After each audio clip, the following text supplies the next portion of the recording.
NID card নতুন করে করবেন তাদের জন্য দুইটি নির্দেশনা মানতে হবে। একটি হলো আপনার নামের পাশাপাশি আপনার যে ডাক নাম বা সারনাম আছে সেটা যুক্ত করতে হবে। আরেকটি সেটি হলো সুপারিশনামা। সুপারিশনামাটা হলো যে একজন ব্যক্তি গিয়ে আপনার জন্য সুপারিশ করবে, তারপর আপনি এনআইডি কার্ড পাবেন। বর্তমান নির্বাচনের এনআইডি প্রেস উইং বা এনআইডি বিভাগের প্রধান হুমায়ুন কবির এই বিষয়টা জানিয়েছেন। প্রত্যেকেই জানেন যে এনআইডি জটিলতা বা সমস্যাগুলো কাটতেছে না। যেমন বিদেশি নাগরিক এনআইডি কার্ড পাচ্ছে ঘুষ দিয়ে বা অন্যান্য সুযোগ সুবিধা দিয়ে, অবৈধ সুযোগ সুবিধা নিয়ে। তারপর যারা রোহিঙ্গা আছেন বিভিন্ন সময় থেকে যে রোহিঙ্গারও এনআইডি কার্ড পাচ্ছে, বিভিন্ন ধরনের সুযোগ সুবিধা নিচ্ছে। এগুলোকে কমিয়ে আনার জন্য এই দুইটি নতুন সিদ্ধান্ত। অনেক সময় দেখা যায় যে আপনার যে লিগ্যাল নামটি আছে সেটি যখন দেন তখন কিন্তু আপনার যে একটি ডাক নাম আছে সেটি কিন্তু দেওয়া হয় না। দেখা যায় যে লিগ্যাল নেমে একটা ডাক নাম আরেকটা, যার ফলে তারা যে ডিটেকটিভ বা আইডেন্টিফাই সেটা কিন্তু করতে একটা জটিলতা পড়ে। যেমন আপনার এনআইডি নামে একটি ডাক নাম আরেকটি, তখন এলাকায় যখন তথ্য নেওয়া হয় তখন কিন্তু সেই লোকটাকে আইডেন্টিফাই করা যায় না। সেজন্য এখন নামের পাশাপাশি ডাক নাম যেটা বা সারনাম যেটা সেটা কিন্তু যুক্ত করতে হবে।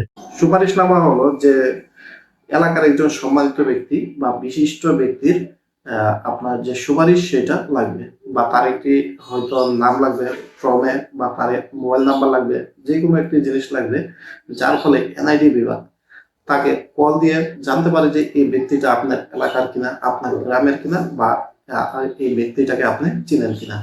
এখন প্রশ্ন হলো যে এই বিশিষ্ট বা সম্মানিত ব্যক্তি কারা? সেটা হতে পারে আপনার এলাকার স্কুলের হেডমাস্টার, হতে পারে আপনার নির্বাচিত বা স্থানীয় সরকার নির্বাচনের কোনো প্রতিনিধি, যেমন মেম্বার, চেয়ারম্যান বা অন্যান্য ব্যক্তি। এই ধরনের কোনো একটা ব্যক্তিকে নিয়োগ দেওয়া হবে, যার ফলে ওই ব্যক্তিকে ফোন করে বলা হবে যে আপনি ওই ব্যক্তিটাকে চিনেন কিনা। যদি উনি বলা হয় যে চিনেন, তাহলে কিন্তু আপনার এনআইডি কার্ডটি পেতে সহজ হবে। আর যদি বলা হয় যে চিনে না, তাহলে কিন্তু আপনি এনআইডি কার্ড করতে পারবেন না বা বানাতে পারবেন না। এই যে নতুন এই সুপারিশনামা, সেটা থেকে কতটুকু স্বচ্ছ হবে বা সেটাকে করাপ্টেড হবে কিনা, দুর্নীতি হবে কিনা, যেমন টাকা দিয়ে সেই সুপারিশনামা পাওয়া যাবে কিনা, সেই বিষয়টা কিন্তু এখনো ক্লিয়ার না। যেহেতু এটা বাংলাদেশ, তো বাংলাদেশের নিয়ম কানুন জানেন যে টাকা দিলে অনেক কিছুই হয়।